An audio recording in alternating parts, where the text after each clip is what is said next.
Oh, oh boy. Okay, so the switch broke off now. The switch is here. This is how to fix a broken switch. So first, we turn on our soldering iron and we let that heat up.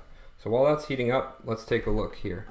Generally, a good tool to have is tweezers. So I'm going to take the tweezers and we're going to take a look here. There's a plastic side and a metal side. The plastic side has two little beads of plastic on the bottom. Those two little beads have to go in the two drilled holes in the PCB. PCB stands for printed circuit board. Then you'll see there are three little metal leads coming out of the switch over here. The middle one is the one that attaches to the switch. When you toggle the switch, it either connects the middle one to the top one or the middle one to the bottom one.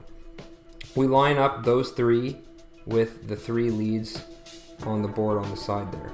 So we got to make sure that that's properly lined up. Metal side facing up, right? Plastic side facing the bottom, plastic knobs going into the drill holes. Now, I'm going to take my solder here and the soldering iron, and I will solder it back.